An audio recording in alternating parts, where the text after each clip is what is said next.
Welcome to Occupy Zero, ladies and gentlemen. So what is the message of Occupy Zero?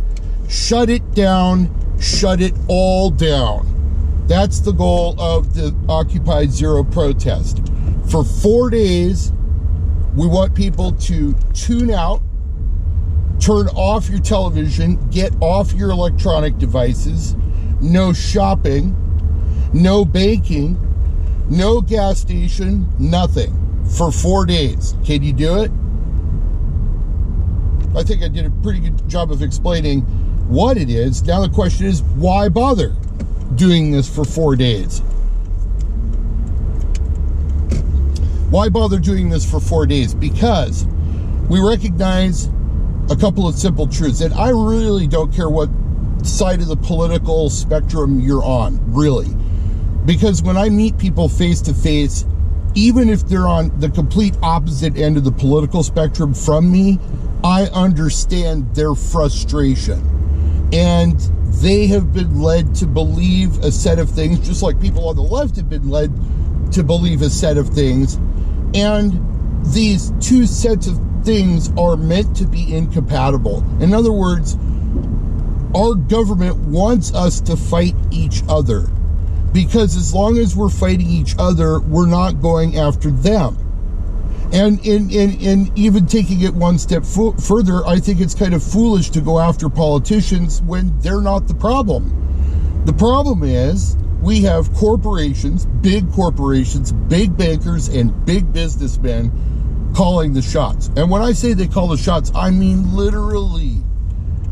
A lot of the legislation that gets passed by our government is written by the corporations that stand to benefit from the law.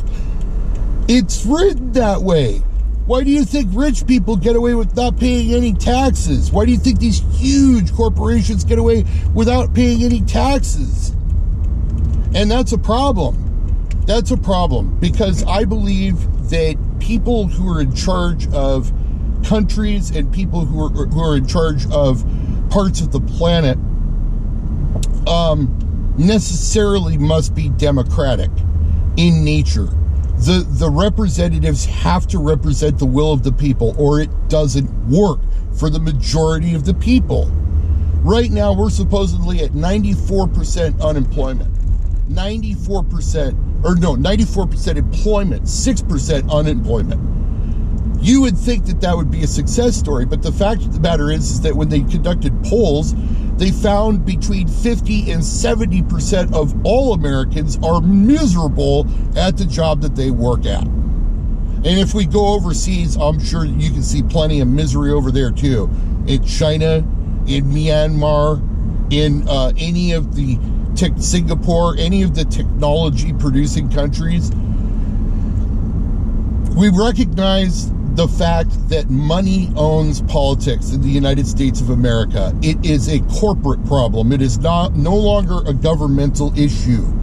It's no longer a governmental issue. We don't get to choose who the candidates are. Even in the so-called democratic process, you're not going to find cheating in the general election, but you'll find a lot of irregularities in the primaries because the parties want full control over their pick.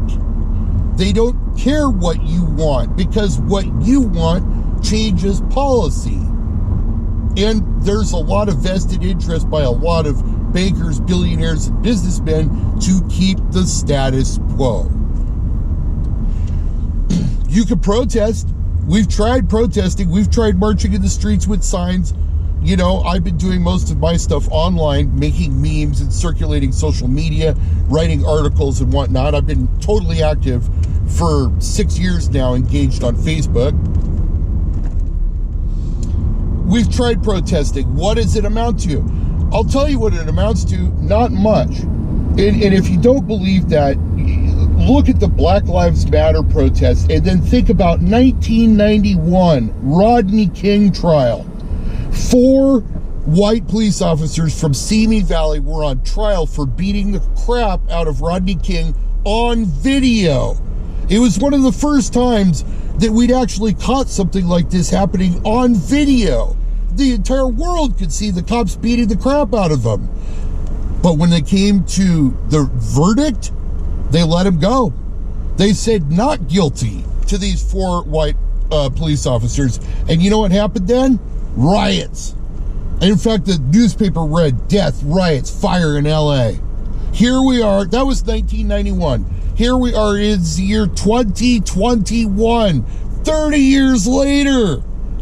And we're still arguing about the same shit because our government refuses to change, because we cannot affect change with our vote. So if you protest, I guarantee you the government can wait out your protest.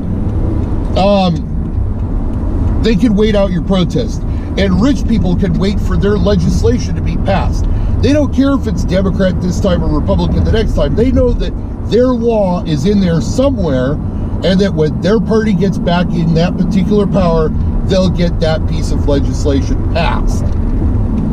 We don't have a corrupt government. We have a corruption system that does some governing. That's what we have. And it's high time that we took the fight right to where it belongs, and that's taking the fight to Wall Street. The Occupy Wall Street people had it right. But the problem is, with public protesting, they can wait you out. They can wait you out. And eventually they got rid of all those protesters. And does anybody ever talk about Occupy Wall Street now? Hardly. You're sure as shit not going to see it on TV. I'll tell you that. Well, I've got another idea. The biggest existential threat to the capitalists, and I'm talking about big bankers, big businessmen, and billionaires, right?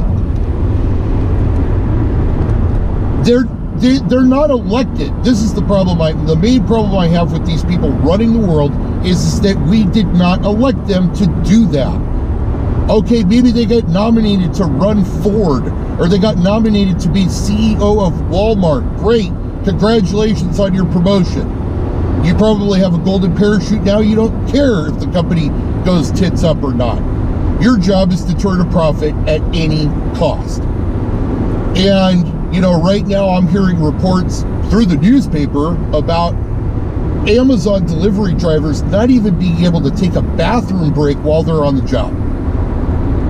They literally have to pee in bottles while they're on the job because they cannot afford to stop and take a bathroom break. These are slave-like working conditions, and it's not just at Amazon. Amazon is only the largest example of the same shit that's been going on since the end of the Civil War. America turned into a corporation in 1871. The Act of 1871 did it. There is no protection. When people talk about our constitutional rights are protections from government interference in our lives. It does not protect us from corporate interference in our lives. And if there's one thing that strikes terror and fear into the heart of every capitalist pig out there, it's the consumer's stubborn refusal to participate in the system. In other words, the most offensive thing that you could possibly do under capitalism is to do nothing. You want a revolutionary move? Do nothing for 4 days and get millions of other people to do the same. Welcome to Occupy Zero. Our goal is to reduce our economic footprint for 4 days from full engagement to no engagement. That means no television, no internet, none of it. Get yourself some tea and coffee beforehand. Do not buy it during these 4 days. Get it beforehand. Grab yourself some good books or other artistic things that you might want to do for 4 days, and get off the internet. Get out of your bank account. Stop buying stuff. For those 4 days, not one single purchase. Not at a store, not online, nowhere. Welcome to Occupy Zero.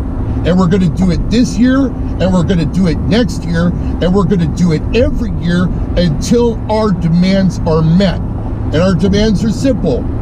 We want representation in our government. Period.